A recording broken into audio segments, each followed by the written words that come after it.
Hello everyone, my name is Purvesh Tomre. I'm a PhD student in the Computer Science Department at Virginia Tech, Blacksburg, and our team we did a research on clustering appliance energy consumption data for occupant energy behavior modeling. So occupant energy consumption behavior as established by the literature is one of the most important factors that impacts building energy consumption. It is complex and dynamic because it depends on several factors such as lifestyle, social, and economic status. But if this energy consumption behavior is understood, then it can help in designing intervention strategies to save energy. So we used clustering as a method to uh, understand energy consumption behavior. And I agree that clustering has been used a lot in the past research to model energy consumption behavior. But our approach is different from the work done in the past because firstly, we use appliance energy consumption data. We divide the data set based on segments. We cluster each segment and then we use a visual analytics approach to label the clusters. So the dataset that we use is the Beacon Street dataset, and it is divided into two parts. The first part, it contains the time series energy consumption data of appliances at residential buildings in the state of New York. And this data is measured using eGauge. Uh, every data point has a unique data ID, which corresponds to a unique occupant household combination. The second part of the data consists of demographics, which unfortunately we were not able to include in this research, but we intend to include that in future works. So our approach, as I pointed out, we segmented the data into holidays and weekends because we did this kind of segmentation because holidays and weekends showed the maximum variation of energy consumption values. Uh, we applied k-means clustering on each of these clusters. We used the elbow inertia method to find the optimum value of k.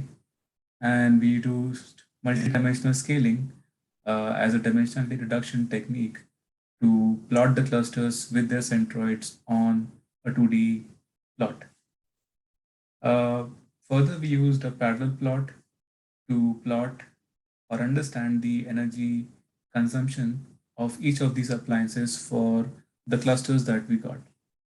And we used a combination of this parallel plot and the plot of clusters with their centroids to label the clusters. And in the upcoming slides, I'll explain how we did that. These are the results from the elbow method for both the segments, holidays and weekends. And as it can be seen, the optimal value of k comes around 8 for both holidays and weekends, where we took the value of 8 for a clustering analysis. This is the results of the clay means clustering and the MDS, wherein we plotted the clusters with their centroids.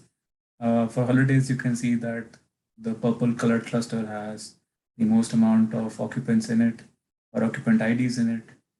In the weekend section, the blue colored cluster has the most number of occupants in it.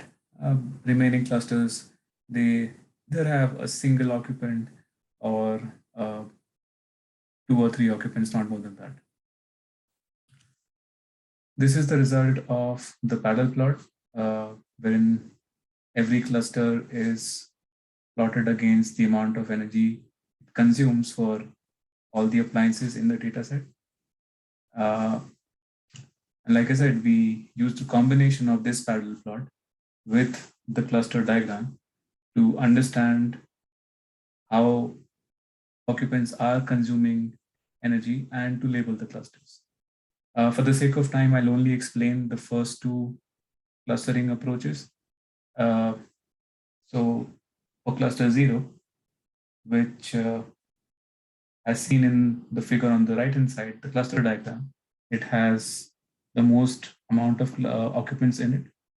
And if we try to look at the parallel plot, we don't see any visible peaks, any visible purple peaks in the parallel plot. And because we don't see any visible peaks, we label this cluster 0, which is the purple colored cluster, as regulars. If we move on to the blue colored cluster, which is cluster 1, if you look at the cluster diagram, it has only one occupant ID in it, which is occupant ID 1240. And if you look at its corresponding parallel plot, there are two peaks, two blue colored peaks in the parallel plot at dining room 1 and light club 3. And because cluster ID, occupant ID 1240 or cluster ID 1 is the only person or the only occupant in that cluster, therefore, and it has two unusually high peaks in the parallel plots, therefore we label this cluster as a critical anomaly. We followed a similar approach when it came to weekends. And again, for the sake of time, I'll only explain how we labeled the first two clusters. So cluster 0, as you can see, or the purple colored cluster has, in this case, has only one occupant ID, which is 6058. But if I look at the parallel plot, I don't see any visible purple colored peak. So I can probably label them as regulars. If I look at cluster 1, which is the blue colored cluster, it has, in this case, it has the most occupants in it. And if I look at the parallel plot, I see one peak, one blue colored peak at furnace 1. And therefore, I can probably label this cluster 1, which is the blue colored cluster, as weekend furnace users. So we followed a similar approach to understand the energy consumption pattern of all the clusters and label them accordingly. So overall, we found that these three occupant IDs, 1240, 950, and 5997, were the occupant IDs which were critical anomalies. And we labeled them as critical anomalies because they were the only occupant IDs in their clusters, and they had unusually high value or unusually high peaks in the parallel plot. So for example, 1240, as I explained in one of the figures, it had unusually high peaks at dining room 1 and light club 3. And this kind of trend continued when it came to weekends. Just to be sure that it is the occupant behavior that is contributing to energy consumption and not anything else, we also plotted the top consuming appliances.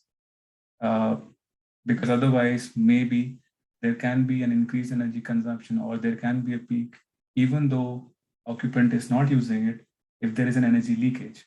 So just to be sure that it's the occupant behavior that is contributing to energy consumption, we also did this analysis.